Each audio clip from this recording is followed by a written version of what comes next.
are starting the next phase of our drawing, and that's the body plan. So this is pretty exciting. We've created our profile drawing, which represents this view. We've created our half-breadth drawing, which represents this view. The next thing we need to do is our body plan drawing, and that's going to be looking straight down at the boat from the bow on one side and from the stern on the other side. We're going to be putting that right here in the center. Now, so when we get to this last view, that all this information really comes together, and we have to start thinking about whether or not we need to make any little changes. Now, one thing to note, in terms of our grid, we already have one of the most important parts, which is our center line. We're going to lay it right down here along station 2, center line. The other thing we're going to need is we're going to need a baseline for it. I can pick any spot along this line to draw a baseline. We just want to make sure that it sort of fits within here. On a larger lofting, it's quite common to superimpose all these views on top of each other, which can be rather confusing. Now, the bulk of this drawing is going to get done with our tick stick, actually. Now, the process of doing this is pretty straightforward. Let's start with station 2 in the center. I'm going to make my baseline a little wider. In fact, I could carry it right to these 2 stations. So I'm going to take my tick stick, I'm going to align my reference edge with the baseline, and I'm going to mark up the height of the shear line. I'm going to carry that up to my next view. I'm going to align the reference edge of the tick stick up with my baseline. I'm going to mark right here at my center line, but I'm also going to carry this mark out a ways and repeat it. So somewhere along this line, my shear line is going to land. So what I need to know now is how far out from the center line it comes. Again, I'm going to take my reference line here up to my center line in the half-breadth view, and then I'm going to find the shear in the half-breadth view, and I'm going to take that, and now we have to rotate that so that my reference line is now on the center line of this view, and I find my shear mark and I lay it off here. This line I have here marks the height of my shear. This now marks the half breadth of my shear, or the width of it. Great, so we've got that mark. Now we need one more. We need the bottom, or the chine. So in this view, the chine and the baseline coincide, so I don't need to do anything. My chine is going to land somewhere along this baseline. In this view, I'm going to align my reference edge with the center line of the half-breadth view. I'm going to pick up my half-breadth of my chine, and then again we're going to rotate it, carry it down. So there's my reference edge. Now it's on the center line. Mark off the half-breadth of my chine right there. And that's it. I'll draw those in.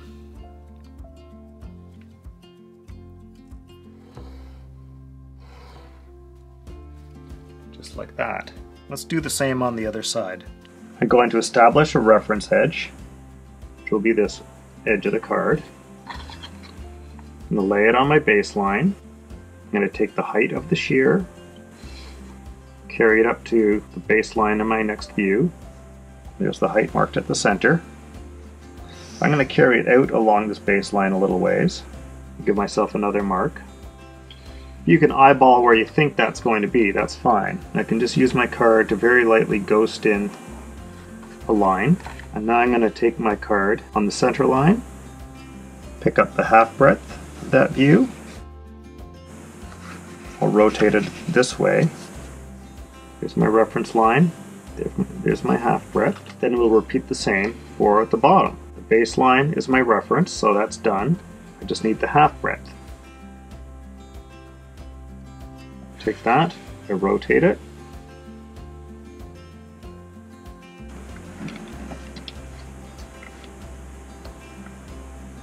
I'll draw that in. So that now represents what the midships portion of my boat would look like in full breadth, or in full width. Next we're going to do the same thing with the other stations. The stations forward of the midships point are going to go on this side, and the stations after the midships point are going to go on this side. So that's going to include the transom over on this side, and it's going to include the stem over on this side. Station 1. I'll establish a new reference edge, like so, and I'm going to put a 1 on there. Now just to speed things up, I'm going to pick off the height of the shear. While I'm there, I'm also going to pick up the height of the bottom.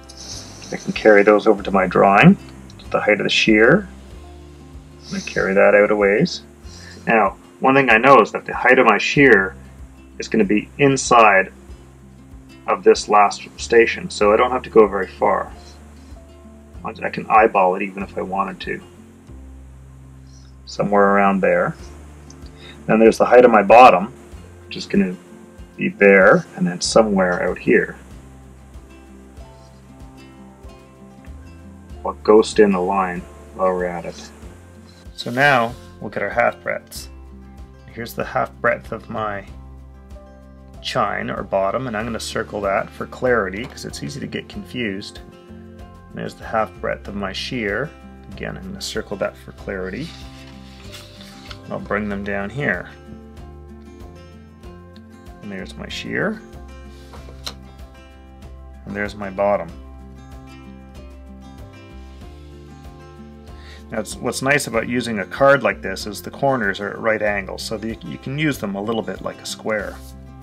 While I finish up this station and move on to station 3, I just want to take a moment to thank all my friends on Patreon. It's because of them that these videos are possible.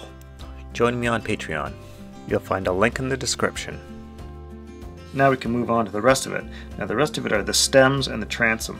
For the stem, one thing we do need is the height where the bottom meets the stem. And we need the height of where the shear meets the stem.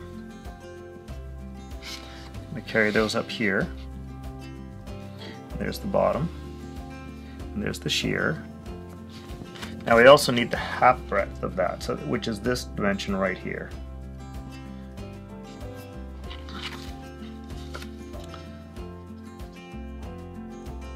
So it protrudes out just a little bit, both top and bottom. Okay, and that's really all there is to it. I can draw in that half breadth if I want. Now back here at the transom, things are a little different. So I need the height at the bottom. We need the height where the shear line meets the transom. So we'll carry those two views up. Okay, and now I need the half breadth of the transom. Right there. And we need the half breadth of the top of the transom, which is here where it meets the shear. So just like before, we'll carry those dimensions over. Here's the bottom. And then here's the half breadth of the transom with the shear. And now I just connect those dots.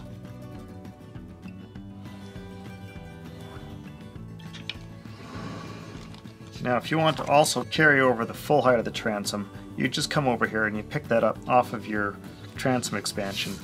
And again, if you wanted to, you could just sketch that in. But as I say, it's not critical. Let me quickly just draw in our bottom here. So that looks pretty good. Now you might say to yourself, okay, but what's missing? We're missing our shear line and our chine line. So with the shear, we can use a flexible batten,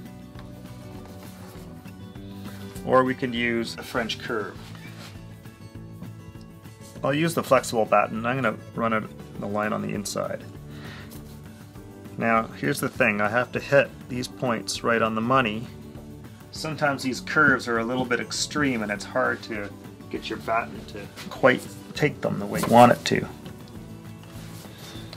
So if I hit the tip of my stem, try and hit each of these marks in turn, it doesn't always want to quite stay there, and sometimes you have to use a lot more extra weights.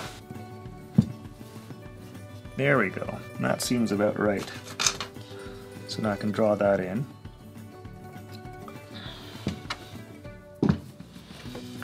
And then likewise, we do the same thing at the transom. Now this is pretty simple because we only have 3 points. It's easy to describe a curve through 3 points. But if you had more than 3 points, if you had more stations, it's entirely possible you could find yourself struggling to get the batten to hit all those points. And you may have to think about adjusting one of your other lines to do so.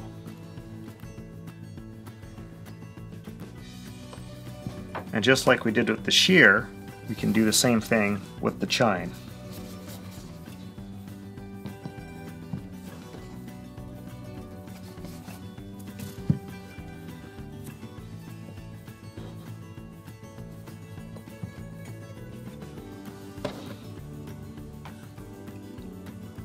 Now these lines could sweep in any direction. They could sweep up, they could sweep down. It really depends on the shape you've created. Now for instance, if I felt that this shear was sweeping down too low, the way I would adjust it is I need to make this station longer. I need to add a little bit of material to the length of that station. So at station 1, that would mean I have to raise the shear a little bit over here. I draw that back in, and that might not look right. That might look like suddenly there's a hump happening in here. So then I might have to think about, do I need to adjust the other stations a little bit to compensate for that? Maybe the problem is I need to raise my shear a little more over here, or maybe I need to raise it more midships. Or it could be that I need to adjust it outward one way or the other, or inboard. So I could shift this point a little bit this way or a little bit that way in order to affect how this looks, which means that this line would have to move inwards or outwards. Let's say, just for fun, that we wanted to change one of these elements. So say I wanted a much more extreme looking shear. I'll just sketch one in here. So we'll say that's the shear at the forward section, and we'll try and come up with something that kind of mimics it in the aft section. So the question before us is, how would doing something like this affect the rest of the drawing? Well, let's find out. By changing this, our heights have changed for that shear line. Let's try transferring the new heights. So our stem stays the same. However, at station 1, come to this height. I'll copy that down here. At station 2, we're staying pretty much the same.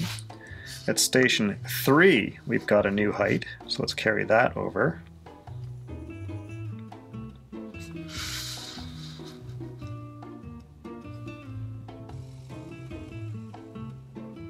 And at the transom, and again, station 2, it stays the same. So we're really only adjusting the height of 2 of these stations. Okay, well, let's stick our flexible batten on there and draw that out and see how that looks.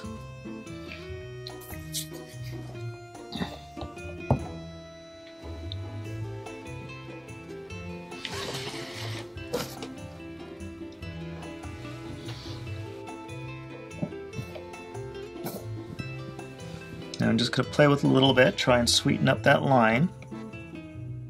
This is a pretty arbitrary little number we picked because it wasn't based on a batten being sprung across those stations, so chances that it looks good are actually pretty low, but this is surprisingly good. So now I'll draw in that pretend shear line.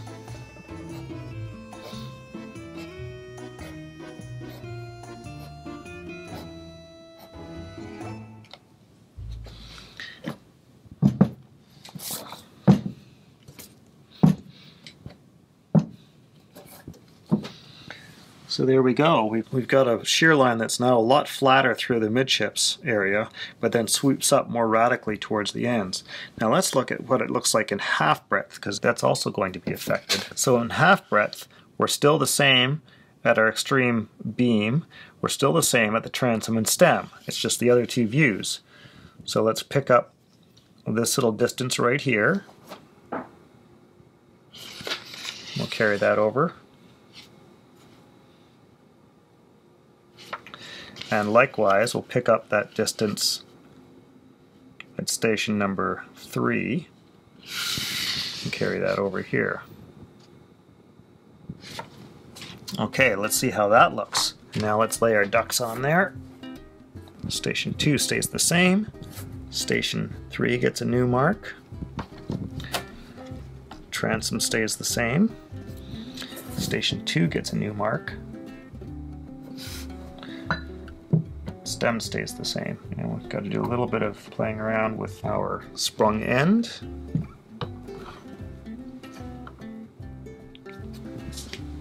Okay, now first thing that comes to mind is as I'm playing around with that, I'm finding my sprung end doesn't look right. If I spring it in as I normally would, I get a little bit of volume here, but it's being pinched by that guy. Same thing at the bow. As I try and spring it as I normally would, it's being pinched, so we're getting a little bit of a slightly flatter, more hollow shape, which is not personally that desirable to me. we'll just draw this in anyway.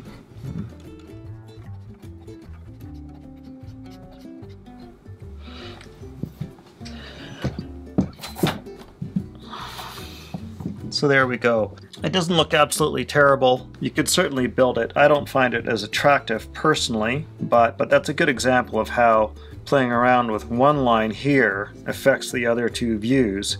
Likewise, if I started playing around with any of these other views, it would have start to affect my station lines. They'd either start to swing them out or swing them in. Now that I got my design worked out for the most part, I think what I'm going to do is make a half model. Now, I made some little half models from my initial sketches, and they'd served their purpose there, but I've made a few little changes to this one since then, and I think it'd be a good idea for me to sort of get a good look at this in 3 dimensions before I move on. Half models don't take a lot of time, so it's worth doing.